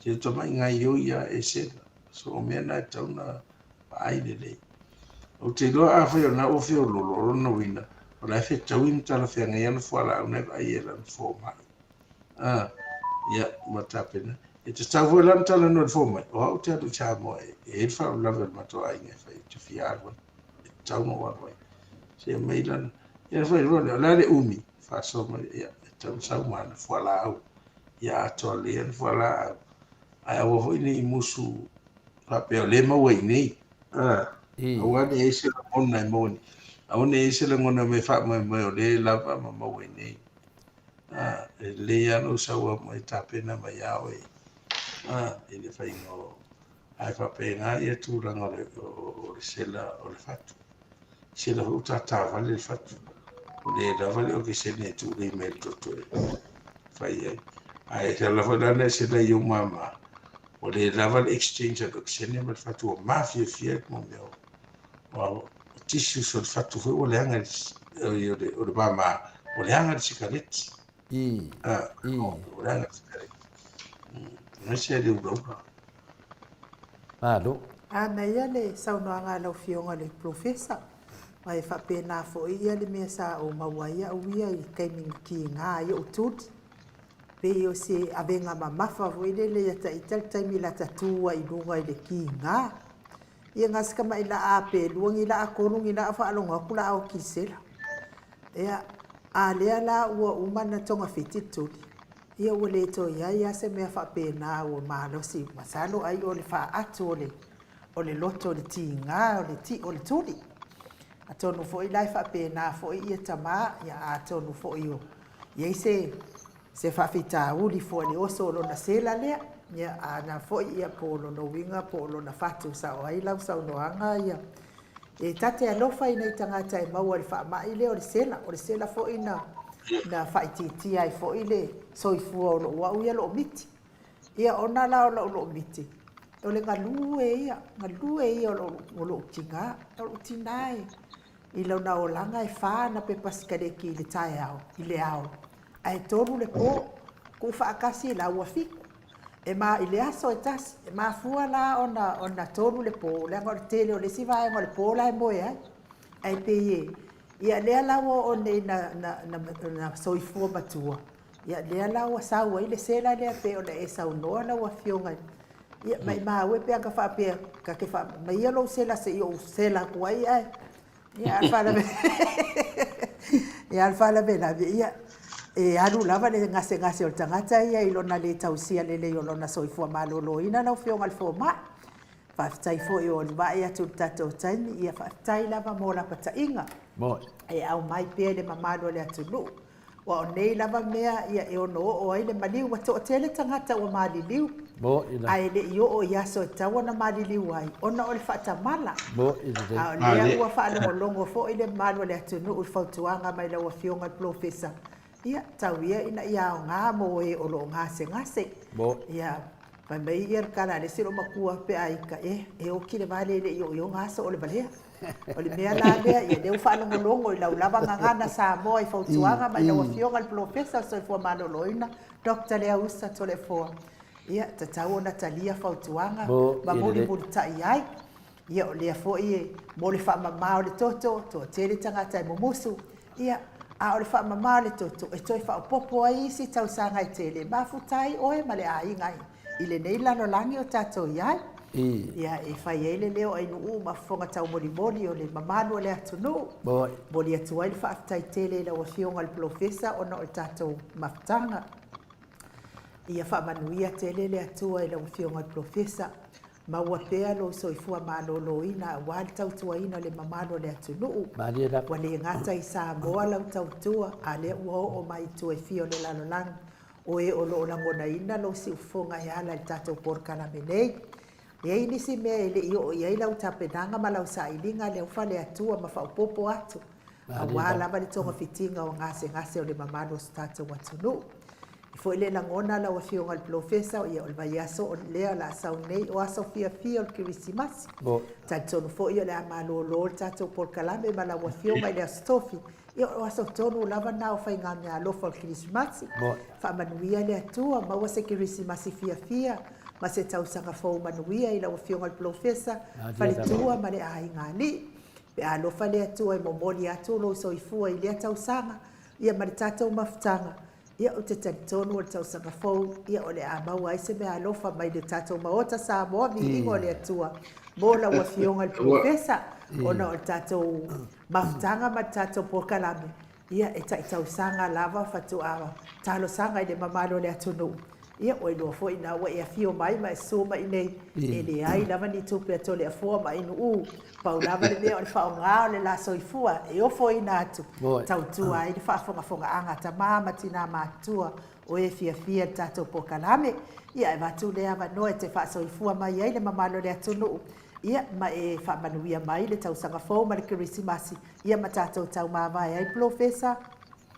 Whaftai ai no after foi le sianga ya to le fo mo ni a por kalama ana ye ni cha ya mo ni yaso dia la ya foi na misi leva yaso no fa le to no a foi so tainga ya fa fa sa mi ai le tu la le le dia la ya fa fa foi ya asala o le si ui de o ni to sa no ni por kalama en fa malo atua ya o bulu no sa i man bo fa pa ini no file tau vino nei po kalama mal fati ni o le filia le o ni me po kalama ele na le pau dos po kalama no ia fo Mariela le filia de o le aro tu ya de tu a de ma de lo atua ya pita ya de o fa solo la dua tau sanga o o falta tau po kalama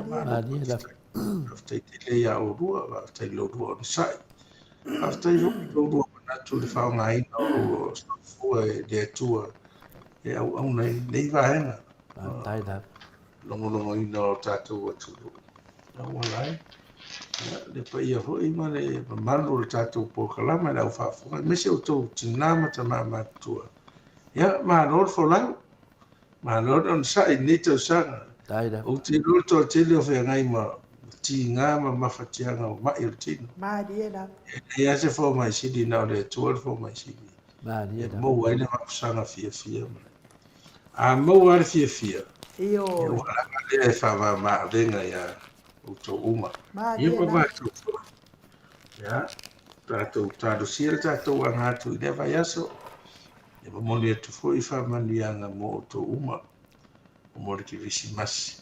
E mai e tātou au riatu le tausanga fo. E se tausanga fo mānei a mara fia. I le rofa mare anga leo tātou tamasiri le rangi. Ia, a warwa pole ai le uta le fo. E le ai o tātou koe o no whaitu le amantanga. O lo fia na te. Ua maua se awa noa. E whai e whasoa. Taila. A whai lava o se mea rofa le tūtu ina mai atea. E utufu ava i o whamanianga le tu. Ia o whaongaina. E whesoasoani nisi o mana o mia le whesoasoani. E to tele la tau tele mana o mia. A nisi o lofi mana o mia. E awa noa whesoasoani tau whamatalatala nisi mea. Wa ata mai alta tau atunu. Tele tangata mana malama. Au te iloa. Ia, e le whaoa ape o na rua sauno. e mana ia whanonongo tātou e tātou ngana. Maria la. Pise i o le mena e te le ai malama lama ai fia whalongo fo. O le ase fsota inga mai tātou ngana. Ia, manuia lo roa soifua. Tai. Ia nisi mea waru te pole na mea anofa. Ai whai maua tātou keisi ngai wama. Ele tau ngō fie ia. Ele nā mea ua tōku. Ia e whai fwoi ia. Ia ai tau a fwoi kai tali. Ia ele whapea lai tali e ni vai ari ia. Paftai da. Maria la. Ele ni vai e tali a fwoi se mano se tala whea ngai. Ia wale tali. Ia. So ani le tu so se mea. Paftai da. Ia, loa moa fwoi se Kirisimas fia ma se tau sanga fwoi manuia. Tai da wale. Ia mātou tapu ia tu mātou nei maenga se tātou atu no. Ia, whaia lea mo nei aso. Ia tātou kalama. So i fua ia la o fionga profesa. Tai da profesa. Se fulu ma le tolu minute ua te ai nei le itu la iwa i sini au se tālia o le tātou por kalame le nei tai au ma le fionga i le tātou profesa o so i fua malo loina. O le ai fa malo ma le fa tai le malo so tātou atunu o le mafuta mai. Tai fo i fa tāua ina o lapa ta inga mai tātou profesa ia wa lava le tausia o lo so i fua malo loina. Umi ni tausanga mafuta ai mana ia inga mai se lava whanau. Whamanuia lea tua ni matou api o fōlinga whaapea lungo le YouTube. O nisi o mafuta mai lungo i totono o wharewhainga nuenga. Ia maua le māloa simnei aso mpui pui o tō. Mai whaalawe lawe o ngā nuenga. Ia me se lava e whaatapena mo sifi o uli ma sifi pō. Ia maua le māloa si mai lea tua. Whaatau nua i ngā nuenga a wāli sa ilingo ta mau a inga mōna i a inga. Le au ave pasi, le au ave lori, le au ave upa taxi. Ia whaamamau i mala ma pōpua ngā o no tupu i lungo le ala. Ia maua le mataala. Me se tapua inga sunga i whaafenga inga ma whaletua. O le au sina sina i nei tamama tina mātua tupu mai e o Samoa. Manuia tapua inga i nei aso au ma le atua. E manuia ai lo waso. Tātou wheloa i le aso tō nai, tātou po kalame māsani. Ia ai whaasoifua ia Samoa.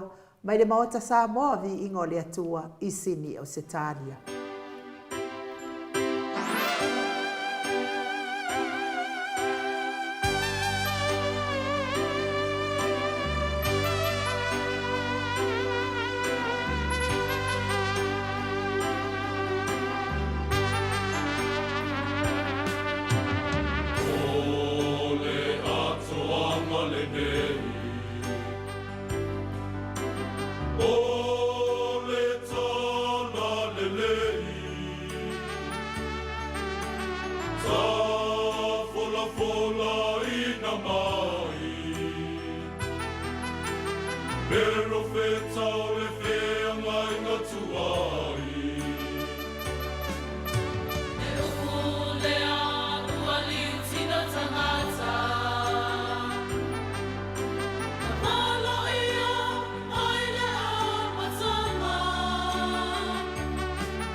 Emmanuel.